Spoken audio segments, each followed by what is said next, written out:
Well, welcome back to another episode of TFC Unplugged. I'm Noel, this is Sean, and it's May 2nd. The weather isn't working with us. We were just complaining off air about it, but TFC is having a whole world of different troubles other than the weather. Sean, how you doing?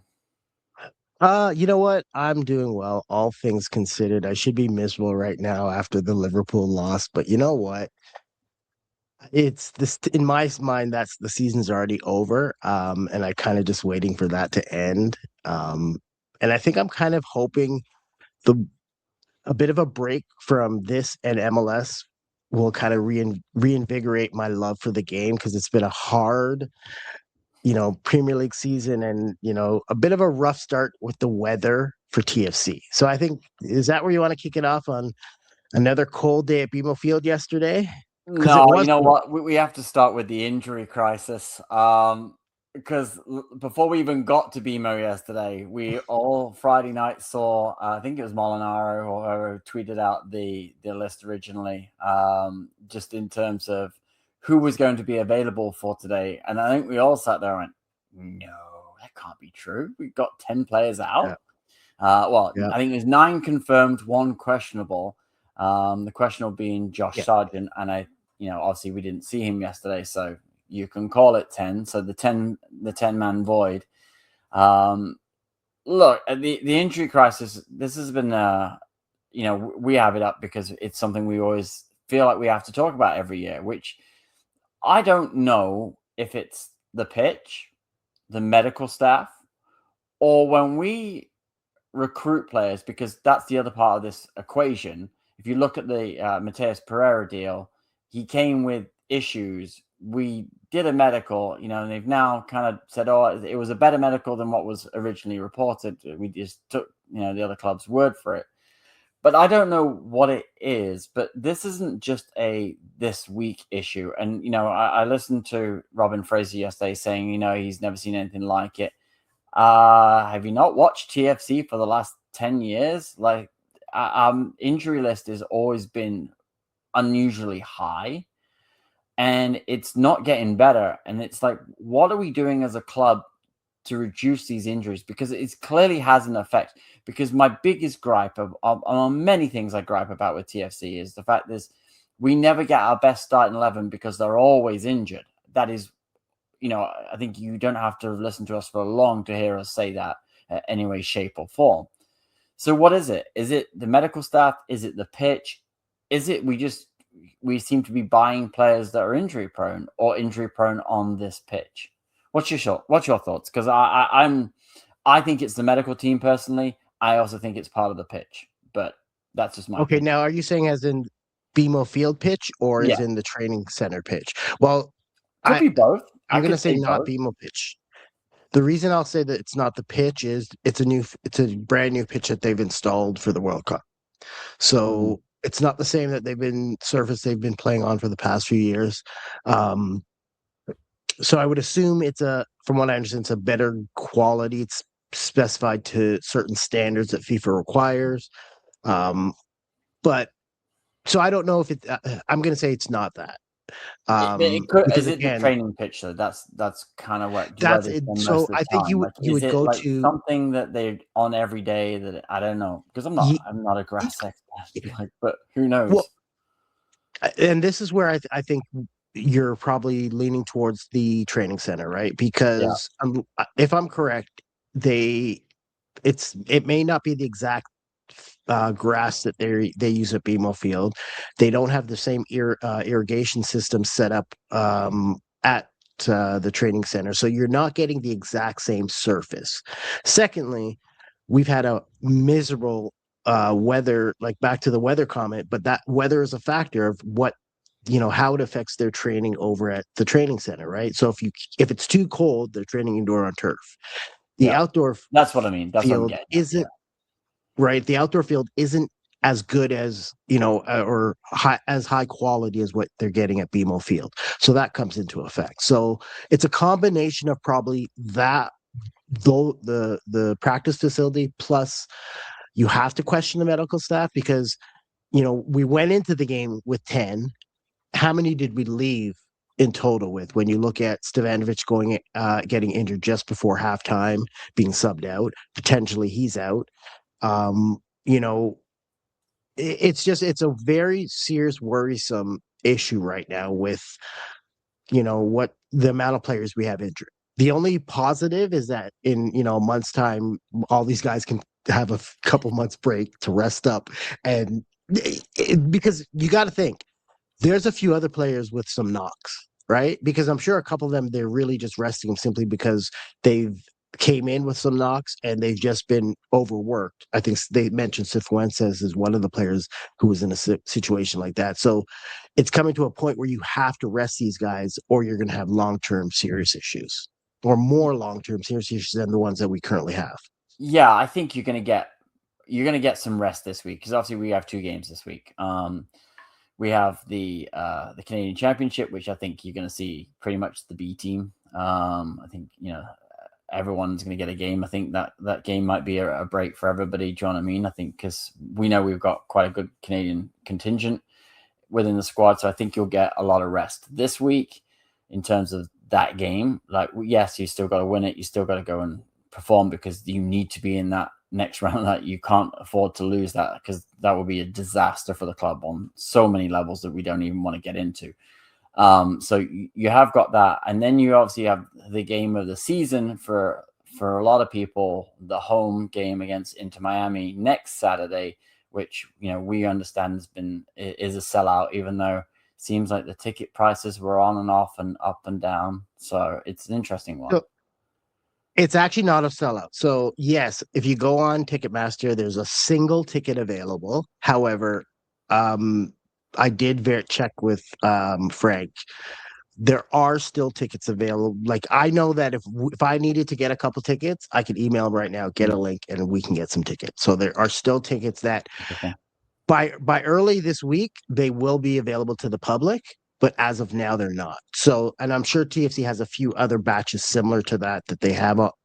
That's what I was going to suggest. I availability. think they've probably kept a few up their sleeves because we know that they obviously can expand the capacity because of the new World Cup seating. So I think there's a lot of, we did see some people yesterday in some of the World Cup seats for the first time.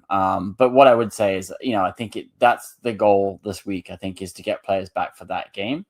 And then really it's, isn't that our last game for a while? Or do we have an away? Well, no, it's our last home game. So last I home game believe for a they have while, right? they have 2 or 3 games after that on the road, and then the break. I think it's 2 games on the road. Don't quote me on that. We're Charlotte on May 16th, and then Chicago on May 23rd, and then that's the last one. Yeah.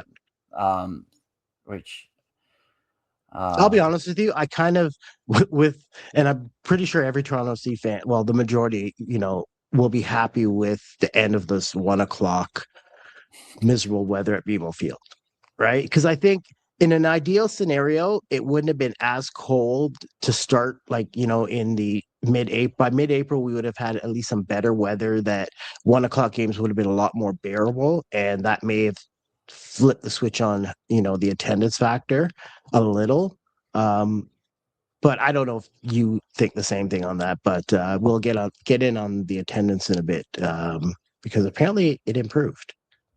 Yeah, so what I would say is just that at the end of the day, they've got to rest up players. Obviously you've got 3 games left in this before the World Cup break, and I think if you can get through that, I do think you've got to get at least 4 points out of that, right? You've got to out of the last 3 games. I think you've got to get 4. I think that's to make this little bit because at the end of the day you're going to be on the road a lot towards the end of the season, and road wins in MLS are difficult unless you're San Jose, who was on a 5-game away road trip winning streak that we ended yesterday.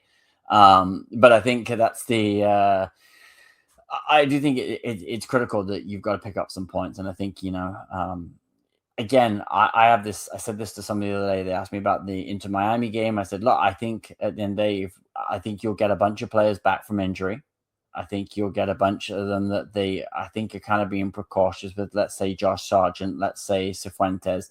I think Zimmerman, I think some of those guys could play. They won't play midweek. I think what they'll do is they'll save them and try and get them back for that Inter Miami game, because again, it's more eyes on TFC when Inter Miami's here. And I think at the end of the day, I think as we talked about this week with the attendance, how do you put bums in seats? Well, you start, upstaging Lionel Messi on in a game will get some fans, tuning in and finding out what's going on with TFC.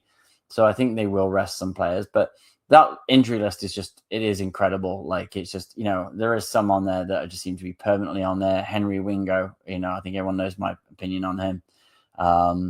But I think at the end of the day that something's not fundamentally right. I think they have to address this at some point. And, it's a bit of a nightmare in terms of what's available and what's left. But, to move on to the game, because, I literally just sat down and Shalloi scored. I was like, what? Coffee in hand as always. I just sat down. I was like, what a finish from Shalloi. And, he cuts back in, he wraps it around into the bottom corner. And I think I tweeted it before the game. I said it to you the other day. He really is the player that looks like a DP, that plays like a DP. I just think he's just been absolutely outstanding this season for TFC. Yep. Well, he's always a threat on the attacking front, right? Like he's not always going to score every game, but he will be that threatening attack down that wing. And you have to, defense have to be aware of him, know where he is, because he is a threatening presence, right? And I think we need to touch on the fact that TFC scored literally in the first 5 minutes of the game. Because this is a team that usually is off to a slow start. Looks like they haven't woken up till halftime. We more often than not are the ones giving up the early goal or the first goal, and to see them on the front foot from the first whistle was impressive, right? And again, this is a TFC team that had 10 we're missing 10 players for injury. Not all of them starters, but a good 3 or 4 of them would have been slotted in that starting lineup. I'd say 5 of them are automatic. I'd say maybe 6. You're close because Zimmerman and everybody else. I'd say you've got 6 automatic starters in there. So at the end of the day, that a bit like what you and me were talking about off air. Like the first 25 minutes, the fans aren't in the building, and TFC has been missing for the first 25 minutes of most of these home games in the first 25 minutes, and we're always behind. That's why I literally wasn't rushing to sit down. I literally had my coffee in hand. I literally just put it down and I looked up and Shalloi scored. I was like, oh, all right, it's going to be one of those days. Yeah. We turned up. And then it's like, all right, I can get on board with this. And then, it's great to see. And I will say just the last thing on Shalloi. He plays with a smile on his face. And I think it's so refreshing to see that from a supporter standpoint. It's nice to see that he's clearly enjoying his football. He's clearly enjoying being here, and he's clearly enjoying the resurgence of his career. And I think that is such a big thing because, we just watched Lorenzo trot around the pitch looking like the world's falling on him for the last 3 or 4 years. And you see a guy that's, attacking. He's got energy, wants to be on the end of things. He wants to create things. And it's one of the reasons why Bernardeschi got over so well with the fans is because he played with a smile on his face. And I think that's kind of what we like in Toronto. We like those kind of guys that are charismatic, creative, and attacking. Giovinco, had those moments where he was like that. It was unbelievable. He had his moments where he's in a mood. But I think for the most part, that was also entertainment and drama. But at the end of the day, I like the way he plays. I like the aggression from him. And I like the fact that he's got a really, really nice quality finish on him. We'll talk about the other goal later. But at the end of the day, I think his start was give a little bit of hope to the crowd that turned up, because I think when you look at the injury list, I don't think any of us had any plans on this being, this is the best away team in MLS in San Jose. And this is a team that's just got an injury list that's as long as my arm and, haven't showed up in the first half of a game. So I think, as TFC likes to do sometimes, they just like to throw us a curveball. Bro, you have to remember something. We went up against not just a team that is, one of the best road teams in MLS. They were the top team in MLS going into that game. So I think a lot of fans aren't used to seeing San Jose top of the table, right? Supporters, leaders. But this team is legit right now, and we, in the first 20 minutes, they were on the back heel. They eventually, settled down, but still, y- I would have anticipated when I looked at the injuries, when I looked at the lineup, to be like, oh boy, hopefully we can, you know, Draw. hopefully we can at least not embarrass ourselves as the home team, right? Yeah. I did not think that, we didn't play well against Atlanta last week. We kind of, we haven't really been, hitting on all factors in the past few weeks, but we've been finding ways to grind out results, right? But I just didn't think we had enough weapons available to us on a day like yesterday. To But be to be fair to that San Jose, they were missing Timo Werner as well, right? Oh, of course. So and that Which that you know that equals the 10 players we had on our injury yeah, list. but But that's fair. he has been informed. He has been informed. I'm impressed with myself because because he used to play for Spurs, right? So my youngest son calls him Tino Little Wiener. So, didn't call him that. So anyway, it's I think Bruce Arena's like he's one of those MLS staples. He's like he's seen this all before, right? And I think he's got this team playing Yeah. really well. And and we have to talk about the goal they do score, because at the end of the day, like, it was a pretty abysmal defensive effort on that goal. You could have picked out like 5 players to have scored that goal, because Yeah. they're all on mark, Yeah. they're all time the run. And I think, we have to say that's a little bit of what happens when you have a mass amounts of changes.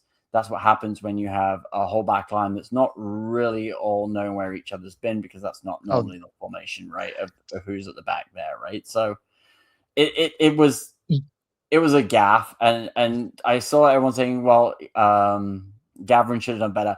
I laughed at that. I'm sorry, the guy had no chance. It I'm was like the this exodus around him. He was this was open. that was clearly a defending situation. That was where, if you go look at the replay, the whole team got caught flat-footed. And this is where you lack the leadership on your defensive line in a situation like that, right? Because I think a lot of people are forgetting Richie didn't play yesterday. We didn't have Zimmerman starting in the back. We didn't have Kuzev. So you had one of your youngest, possibly defensive lineups. Nobody, usually you have at least one leader that kind of, has everybody, whether it's someone leading with Monlouis, Kuzevic, Zimmerman, somebody there that takes that control of setting up your defensive structure. There was Yeah, nobody there. Edwards And was doing a little bit, but he's like he's over here and he's not looking behind him, and that's when, you know what I mean. Like, it is a difficult yeah, thing, and they got caught out, yeah, and you got exposed there. Up to that point, up to when you mentioned Stefanovic went off, I thought he was having a very decent game. We've been sat here for yeah. 3 weeks going, why is he not playing? Curse of the commentators, curse of us. Like, he comes on, he starts playing, looks really good, and then boom, he's like, I'm like straight down the tunnel too. I was like, yeah, that's not good. Yeah. And just give him a shout out, because I thought he was having a really good half. Oh, So for sure. yeah, you messaged me this last night. Who is stepping up? And you had a list of names before you even got to the question. So I'll let you take the lead, because I know there's some players on there that you may have given up on in TFC Live, and somehow playing some of their best football of their career. I think, well, we have to start with Kobe Franklin, right? Because let's be real, a few weeks ago we were ready to ship him out with Kosi, right? He had a rough start to the season, but like I said, I feel that as soon as Kosi got traded, I think he kind of, that was his wake up call that, That's a if you great point. don't step up, you're out the door quicker than you can realize. And from that moment on, he, started just simplifying his game, focusing on what his strengths are, not trying to overdo things. And you've noticed that shift in his defensive game. Like yesterday, he was outstanding with his defensive stop, with not just how he defended, how he would stop the play, how he would go from being in a defensive mode to now making a turnover or causing a turnover and then pushing the ball forward. He was, he didn't score yesterday, but we've seen, he's starting showing his strength on the attacking front in the past few games. He's really shown that, like, if I put in the effort, if I keep just doing the little things that I need to do, I can be an asset, or I can help this team when needed. The other person who I've been begging he needs to start over Etienne is Malik Henry. Like, this kid at this moment, he's our needs to start on the right midfield or however they have him positioned. That is his position to lose at this moment. I don't see any other reason, and that includes whether he starts over a player like Kerr. I don't care. There's no reason why he shouldn't be on the pitch unless you make an upgrade in the summer window. He's the man right now. No reason. Like, he's proven it. I said this earlier when he first started.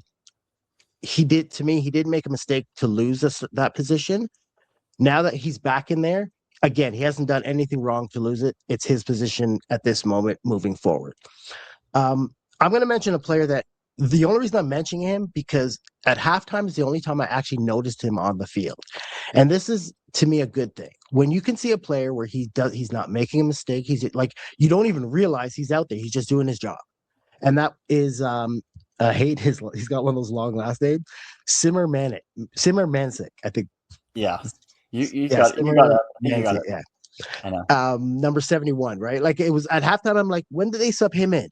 And everyone's like, no, I think he's been on the whole. And I'm looking and I realized, no, he's been on and he was just doing his job. Wasn't turning the ball over where I'm going to be like, oh, look at that mistake, or wasn't causing stupid fouls. He was just, and I remember he started, I believe, the first game last season as well, and then eventually faded away. And I think had a bit of an injury and then kind of, like I said, disappeared. They played him all over the place last year, right? So this is the first time I think he was in midfield. I thought he was very solid. Like, I watched it, I did, I kind of just sat there and thought, you know what, he looks just a very solid player. It looks like a good bench. And I think that's a good thing for us, because at the end of the day, we need these young bucks to step up, right? Because that's what it has become. We remember we had the whole years of play the kids, and the kids didn't handle it well, and it was a hot mess. Yeah, I think what you've got now is a little bit more of they're less of kids and more kind of the age group has shifted within the club. I think a little bit. You've got less of the older and the young. I think everyone's a little bit more closer in age, which I think has really kind of helped a few of them.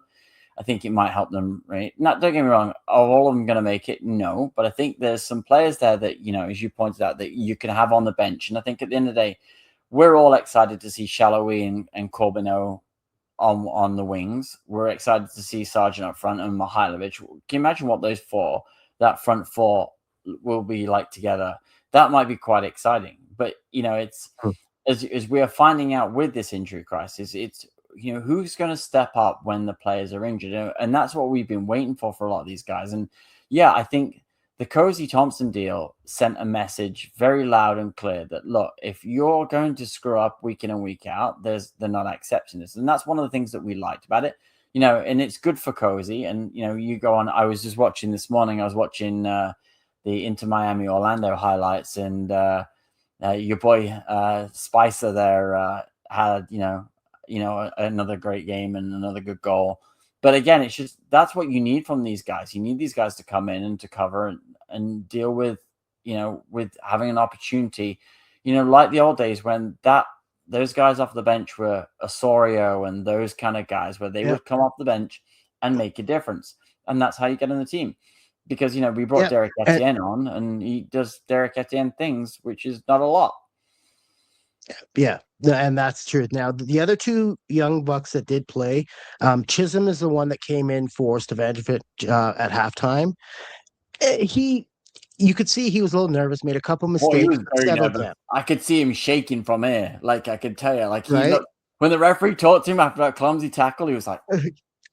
I got it. I'm nervous. You could see it, and I felt for him. I felt for him in that moment because he did look like he was like, "Oh crap, am I in trouble there?" Like, thing is, yeah, It's good. If here's the thing is what a lot of guys or people that may not realize is because again, where we sit, we see them when they're warming up along the baseline, right? And at one point I go to Andre, I go, oh my God, look at these little kids. Like they look like a bunch of little kids. And we're grown ass adults. So to us, they are, right? And Yeah. it was at that moment when I realized I'm like, okay, yeah, we really don't have anybody today, right? But again, he definitely looked nervous, but again, he settled down after that tackle. I think he kind of all right, he realized I gotta just keep it simple. Again, wasn't outstanding, but I think for however, I don't know how young he is, but I think, you can he played to what you could expect of a young kid, his first experience He didn't in make a such a big mistake. environment. He was when he did what he needed to do, and he was Yeah. consistent. And that's all you can ask Decent. Yeah. on your debut. And look, there's even on commentary, they made a comment. There's like 5 on that bench, and only one of them's played a game, and that was the Yeah. last week, which was Bostonberry. Is it Bostonberry? And Rosenberry? him, that he's the last one we need to talk on because I think there's a real talent in that kid. I don't know if a lot of people You've been knows it hanging the out with short Jeff window. way too much.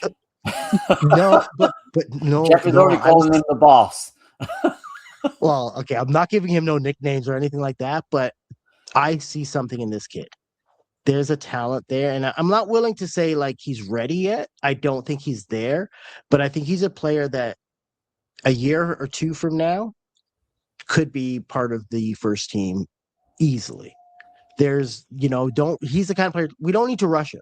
Let him, train with the first team regular, give him these, you can sign them for a certain amount of games, let him give him those games experience, but he's a TFC2 player. Let him focus and play as much as he can there to harness his development. But I think keep him as much around the first team because he's only going to improve as he grows, right? Because again, it was only like 20 minutes he played, but there's a talent He looked there. good. Yeah, like that was like I didn't obviously watch the Atlanta game last week, right? I was in Atlanta actually. But it was the reality is I think, I watched him yesterday for 20 minutes and I thought, you know what, there's a player. You can see definitely there is a player in there. And across the board that, the surprise of the day was we didn't lose because, when you have a list that long, and then you had a good blend of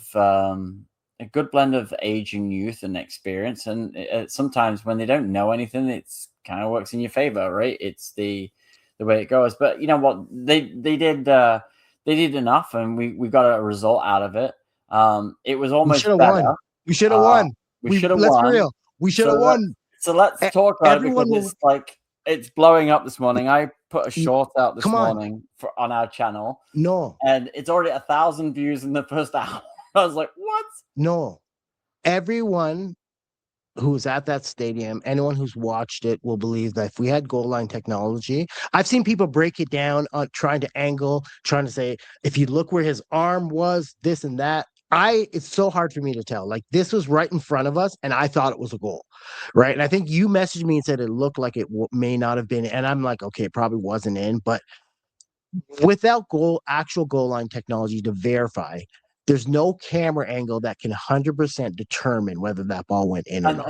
And that was it. That was what I said to you. I think if you ask me visually, the way his foot was, where the guy's hand on the line is, and where the ball is, I'm like, if that's goal line technology, it's over the line, it's there.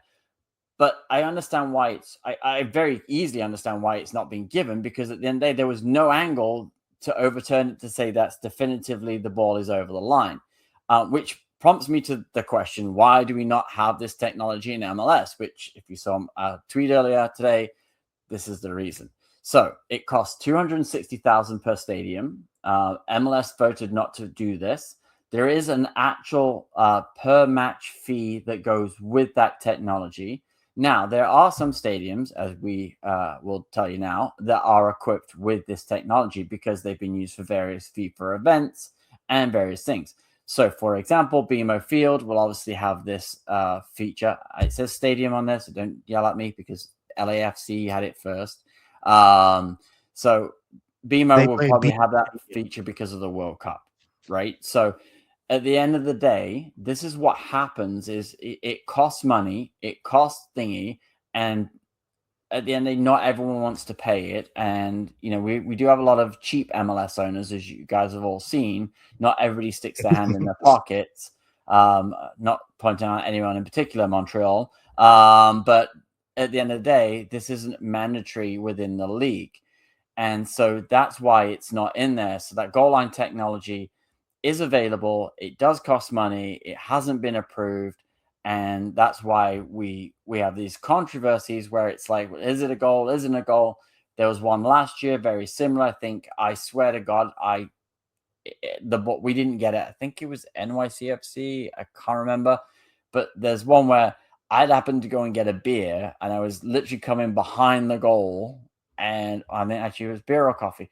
Anyway, I was behind the goal, and I'm like, "That's in, that's in," and I'm like running up back to my seat. That's in, that's in. It's not, because it's funny, because then this morning I was trying to set up my doorbell alarm cameras, and I was getting irritated on my laptop, and I had the Bournemouth and Crystal Palace game on, and similar sort of thing happens. The ball goes in, the header comes in, and the ref's running back, pointing at his watch, and you're like, that's it. That's all we need, MLS.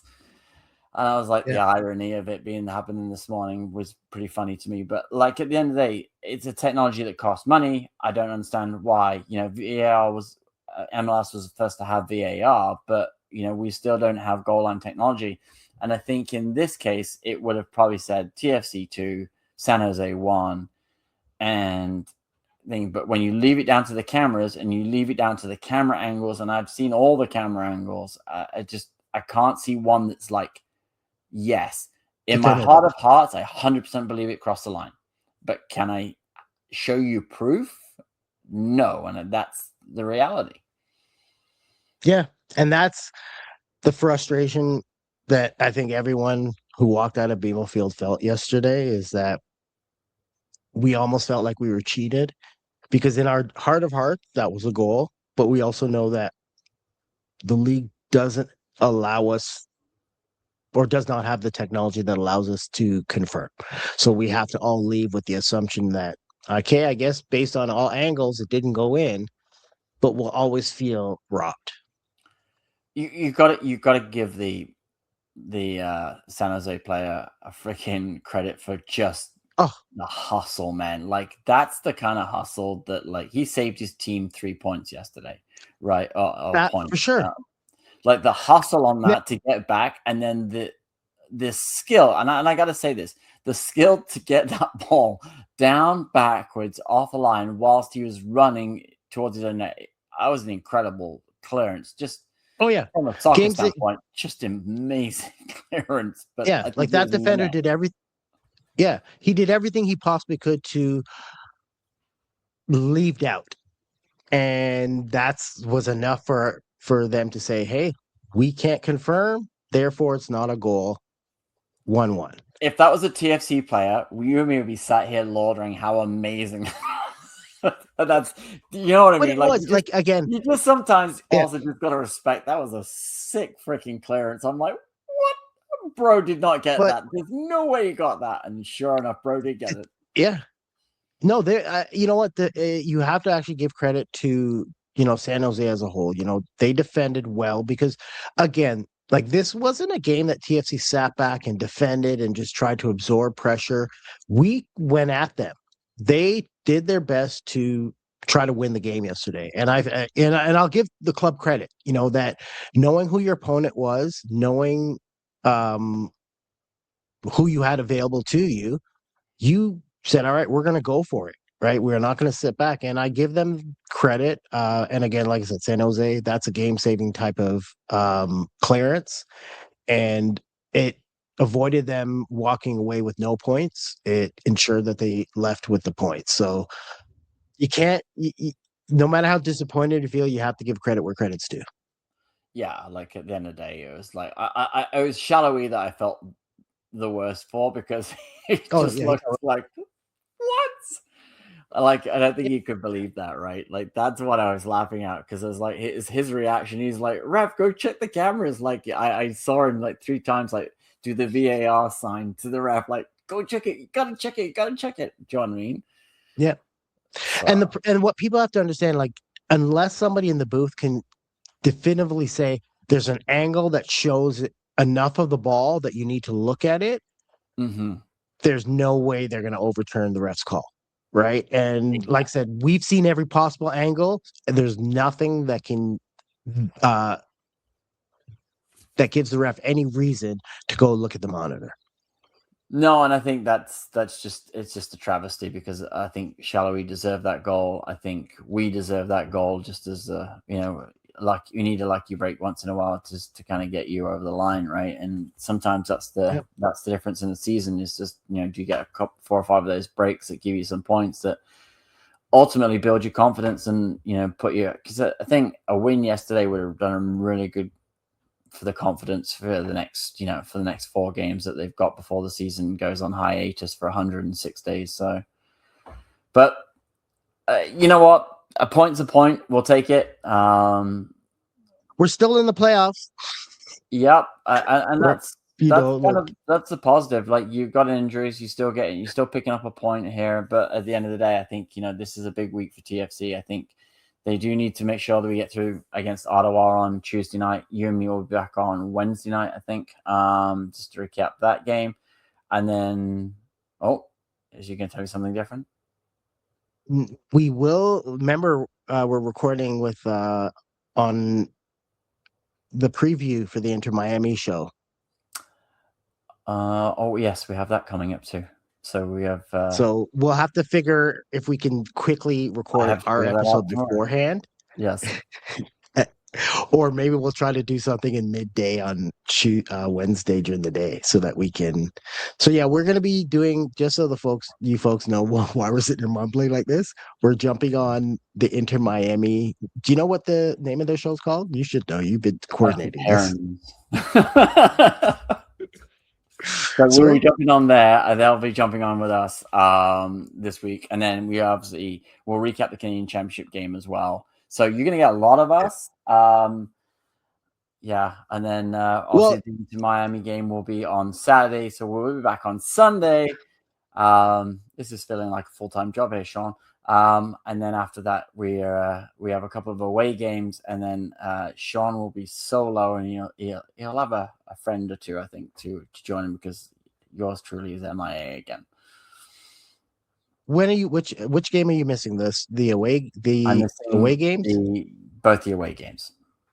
Okay. Yeah, we'll figure something out. Maybe I'll see if Jeff's available, or maybe we'll try to find a brand new guest that wants to talk TFC, that thinks they have a good opinion. Yeah, my wife just said to me because I'll be in the UK. It's also if Forest managed to beat Villa on Thursday, they would be in Istanbul on the 22nd. Which I'm just, you know what, Noel? Well, you know what? She did tell you that, so she's kind of giving you permission to go. that's what I got. That's what I got out of that conversation. I heard it too, bro. I heard it too. We have it recorded, so well, maybe not her voice, but still. Yeah, no, it's a busy couple of weeks, but it's the crunch time for the break for MLS, obviously because we on a World Cup hiatus, and then during that World Cup hiatus, me and Sean will be back. We will have some Yeah. stuff for you during the World Cup. We'll figure out how and what that looks like because see. Keep you updated with all the latest TFC news and gossip and everything that's going on and how our players are doing in the World Cup and who's doing what, where, and when. So a lot more content to come from us. So don't forget to like and subscribe. It's good into that. So please, thank you for all the comments lately as well. Really important. We get. That's it for me, Noel. I'm You're good. good. Thanks for watching. Pleasure as always. All right. Peace out.